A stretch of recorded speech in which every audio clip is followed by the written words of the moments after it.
One who is is engaged in hearing. Sharadhanasya.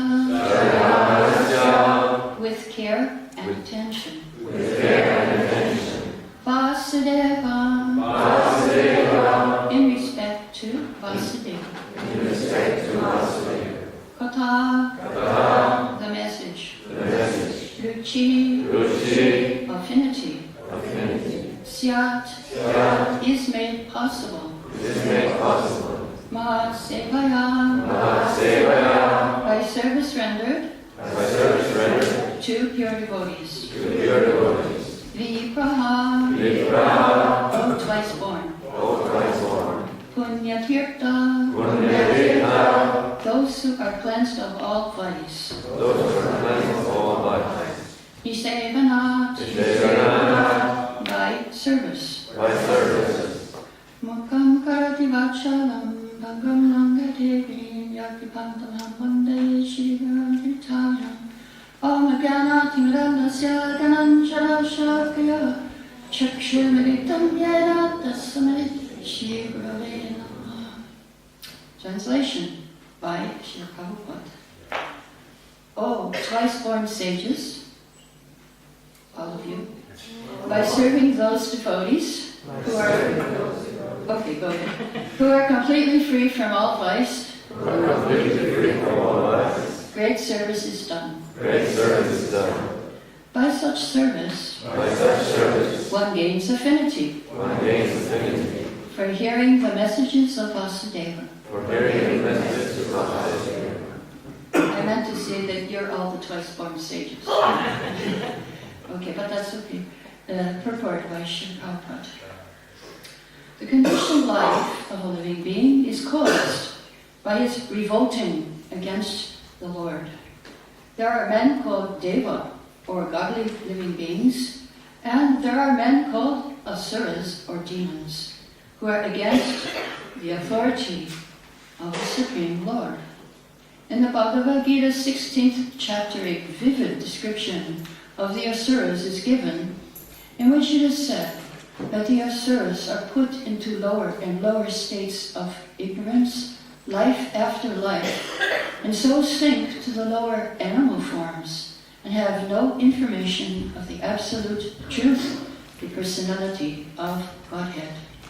These Asuras are gradually rectified to God consciousness by the mercy of the Lord's liberated servitors in different countries, according to the supreme will. So I will also speak like Lokanath Maharaj on the purport as I go. It actually just now it struck me how, oh yes, the mercy of the Lord's liberated servitors in different countries. So it goes beyond Lord Chaitanya Mahaprabhu out of India, that there are other liberated devotees in other countries of the world. So perhaps Srila Prabhupada is referring to Christ, Muhammad, but nowadays we have many devotees in many different countries who are liberated servitors, and they are trying to bring back to Godhead the fallen souls. Such devotees of God are very confidential associates of the Lord, and when they come to save human society from the dangers of godlessness, they are known as the powerful incarnations of the Lord, as sons of the Lord, as servants of the Lord, or as associates of the Lord. So Srila Prabhupada often said that he is creating our pious activities. And so we can see this. How does he create our pious activities? This verse explains how the devotees create our pious activities. By serving those devotees, we get pious activities. And how to serve the devotees? By hearing. One who is engaged in hearing with care and attention, he will get ruchi, he will get taste for hearing, more katha, Vasudeva katha. And so these devotees, they are creating in us a desire for hearing about Krishna. Most of us, before we became devotees, we had no desire to hear about Krishna, or even know about Krishna. But by serving the pure devotees, by serving Srila Prabhupada, we got that desire. As he wrote in his poem when he arrived in America, that he was begging Krishna, you please give me the potency to speak. Please, because otherwise how can I do anything? I have no power. But if you make my words pure, then it will go to their hearts. So first he was asking Krishna to deliver the fallen souls, but then after that he said, it is my desire that they be delivered. So if a pure devotee desires something, it must happen. So therefore, because Prabhupada desired all of us to go back to Godhead, we are here today. By Prabhupada's desire only. Of course, we have to do a little work ourselves, but at the same time, it begins with the desire of the devotee. So the devotees, they create our pious activities. Here it is said, Punya Tirtha, those who are cleansed of all vice. So these are the devotees that we have to serve. And interestingly enough, in Bhagavad Gita, Krishna says, Yesham Tantakatam Papam Jananam Punya Karmanam, that one who is actually freed of all vice, he can serve me. But unfortunately, most of us were not freed of all vice before we became devotees. So how could we serve Krishna? And the indication is given that by serving the pure devotee, then we could actually get the qualification, serving the servant of the Lord. Then we got qualified. Yesterday, when I was giving the seminar, I heard a story. One of the devotees told a story in the class about the mercy of Srila Prabhupada. So we know that the mercy of the devotee is greater than that of Krishna. Krishna was a little bit heavy in Bhagavad Gita in some places, but Prabhupada was more merciful. So they were telling the story about one fighter, who was coming to the temple. And they said to him, so why don't you, join, become a devotee? And he said, no, I like my boxing too much. So then Prabhupada came, and they were saying, why don't you join? No, my boxing is first, I have to box. But then when Prabhupada was leaving the temple, Prabhupada went inside his car, and then somehow this boxer was pushed by the crowd, and his face was pressed against the window of Prabhupada's car. And Prabhupada just looked at him for a very long time. He got the glance of the pure devotee. And after that, he said, oh, I want to join. They said, well, what about your boxing? He said, how can I go back to my boxing after that glance? And so this is the mercy. And Prabhupada, he glanced at us. You can hear his words. You can hear his speech. You can read his books. And you can get his glance. You can get his feeling. And you can become his servant of the servant of Srila Prabhupada. And simply by hearing about him. So here it says about the tirthas, that is later on. Okay, before I talk about that, yes, I would like to remind you of a verse in Bhagavatam. Tu layama lavena pi nasargam na punargamam. Is that simply by a moment's association, a fraction of a second association with the pure devotee, your life can become perfect. Yeah, I was just told about that where I was preaching just now in Belfast, Ireland. There was an example of one man who Prabhupada was going to give a program on a stage, and this person was part of an acting group that had been on the stage before.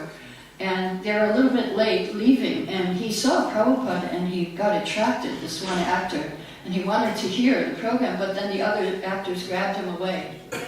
But then later on, when he was an old man, then somehow they moved into the apartment where the temple used to be in Dublin. And then some of the mail came for the temple, and then he thought, okay, well, I'll just deliver it to the people who used to stay here. And then he delivered it, but then he got attracted. They said, you can come in the morning for our program. And so he started going to Mangalarti, and he became a devotee, and his wife was wondering, where is he going at 4 o'clock in the morning? And so she went, and she became a devotee also. And so then he was, when at the end of his life he got Alzheimer's, he couldn't remember anything or chant, and his wife was sitting every day chanting with him hours and hours. So this was he just saw Prabhupada. So this is the potency of the pure devotee. Simply, he is creating our pious activities. Sons of the Lord, servants of the Lord, associates. but none of them falsely claim to be God themselves. This is a blasphemy declared by the Asuras. And the demoniac followers of such Asuras also accept pretenders as God or his incarnation. Because people are so foolish, they don't know who is God. So little mystic powers and he becomes God. In the revealed scriptures, there is definite information of the incarnation of God. No one should be accepted as God or an incarnation of God unless he is confirmed by the revealed scriptures. The servants of God are to be respected as God by the devotees who actually want to go back to Godhead. So, if anybody here wants to go back to Godhead, then you must respect the servants of God as God. Such servants of God are called Mahatmas or Tirthas, and they preach according to particular time and place. So yes, Tirtha in the verse, Punya Tirtha, here also they are called Tirthas in this verse. So Tirtha, Bhavad Vita Bhagavatas Tirtha Bhuta Sayam Vibho. There's another verse in Bhagavatam, 1st Canto, 18th chapter, where it is said that the devotees are Tirthas because they carry the Lord in their heart. I mean, all of us carry the Lord in the heart, but there's a big difference between us and the devotees that this verse is talking about. They carry the Lord, not only do they carry the Lord in the heart, they can make everywhere a holy place. So they are Tirthas, they themselves are Tirthas, and everywhere they go becomes a Tirtha. Wherever they walk, wherever they visit, it becomes a holy place. So Prabhupada, he was a Tirtha. One time Burijan Prabhu tells about his experience with Srila Prabhupada, that he was always with Srila Prabhupada before he ever did deity worship and went into the deity room. But the first time he went into the deity room to serve the deities, he felt like he was with Srila Prabhupada. He had the same feeling, oh, this is how I feel when I'm with Srila Prabhupada. So this is, devotees are a holy place. And he brought Vrindavan all over the world. Jai Panchtattva, Jai Giriraj Maharaj Ki Jai. He carried Vrindavan. Another meaning of Tirtha is bridge. I have heard this from His Holiness Sachidananda Swami, that Tirtha means bridge, so the devotees are a bridge for us to go to the spiritual world. Another example was one drunkard who became a devotee. He met Indudumna Maharaj, His Holiness Indudumna Maharaj, when Maharaj was out for a japa walk one day in some country. And he came up to Maharaj, he said, oh, I knew your spiritual master very well. He was the best friend to me. And Maharaj said, oh, really? And he said, can I see him? I want to meet him. Of course, this is way after Prabhupada left. And so Maharaj informed him, well, you know, he's no longer in this world. And the man said, oh, I lost my best friend. He is my best friend. And so Maharaj was curious, well, how did you meet him? Where did you meet him? He said, yes, one night I was walking on the streets looking for a drink. So I had to have my alcohol. And he said, but there was a hall, and Prabhupada was inside the hall, he was speaking. And I heard the last words he said. He said, so, to be Krishna conscious, to be perfect, to perfect your life, you must follow these 4 regulative principles. No intoxication, no meat eating, no illicit sex, no gambling. And chant Hare Krishna Mahamantra. Hare Krishna, Krishna Krishna, Hare Hare, Hare Rama, Rama Rama, Hare Hare. He said, so, after I heard that, I took his words to my heart, and ever since that day, I've been following the 4 regulative principles and chanting Hare Krishna the whole day. So, this was, again, a moment's association, and we've had a lot more than a second's association. So, if this drunkard can do it, so can we.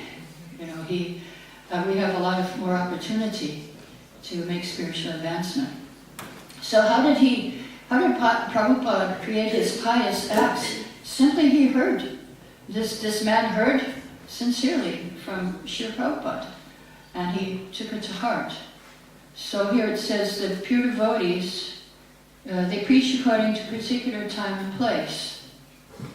So, although Srila Prabhupada, it's amazing how he left India. India is such a cultured gentleman, and he went to New York, to the least cultured place in the whole world, and he lived in the Bowery with the alcoholics who were lying across his door, and he said, but they were respectful to me. And they ushered me into my room, they ushered me up, they cleared the path for me. And so, they appreciated. He Prabhupada appreciated the drunkards. So he said, and he says, although I'm a sannyasi, I perform marriages, so that was quite against the rules for sannyas. When Saraswati, our first baby born in the movement, she was a small baby, then Prabhupada held her up by one hand, and he said, they will say, what kind of sannyasi am I? So he kind of, according to time and place, and also he sent the grihastas out to preach. 3 grihastas went to London, and they were very successful. And he said, Srila Bhaktisiddhanta Saraswati, he sent the brahmacharis and sannyasis to preach. I'm sending the grihastas to preach. And my own life is an example that we were devotees for 1 year. I was initiated, my husband wasn't initiated yet. And after 1 year, we were kicked out of the nest and we had to go start our own temple. And that was the process. You learn how to cook a little bit, rice dal chapati, and then you learn, and halava, didn't have a feast, and then you learn how to give a class, you learn how to sell back to Godheads. We didn't have big books in those days. And out you go, out the door, start your own temple. I remember when I first joined, I was on Harinam. My Harinam Sankirtan leader was His Holiness Giriraj Maharaj. And one time I was, I had been about 2 months a devotee, and I was out on the street every day, and we would chant whole day, and then we would stop and give a lecture on the holy name, a little bit, 3-4 minutes.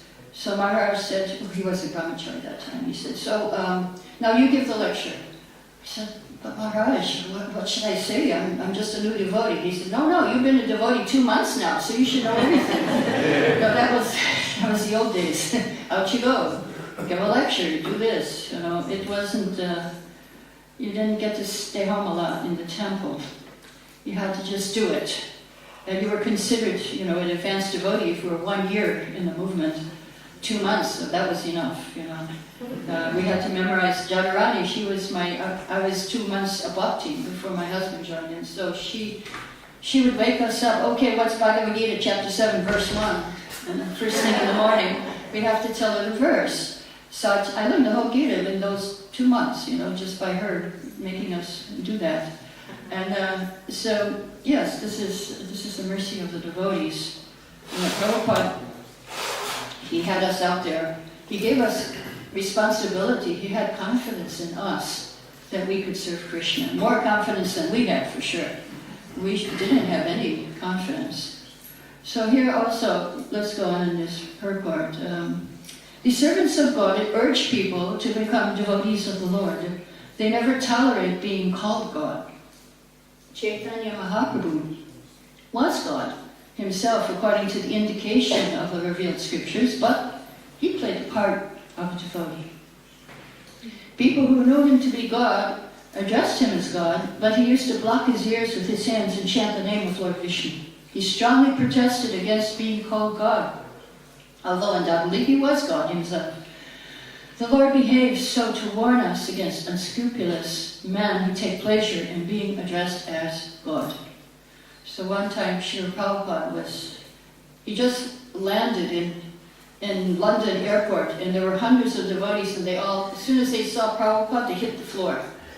A few hundred devotees, and the reporters were looking like, what is this? So first question they asked Prabhupada was, do you claim to be God? Are you God? Yes. And so, dead silence. So then Prabhupada said, a spiritual master is offered the respects given to God. But if he thinks he's God, then he's a dog. So that satisfied the reporters. So Prabhupada, and another time the reporters asked, why are you riding in a Rolls Royce, which was, you know, the best car in those days. I don't know about now, if it's still the top, there might be others. And he said, well, you know, what can I do? It should have been a gold car, but all the best they could give me was tin. What can they say after that? You know, what can the reporter say? He said, yeah, I'm representing God. I should have a golden car.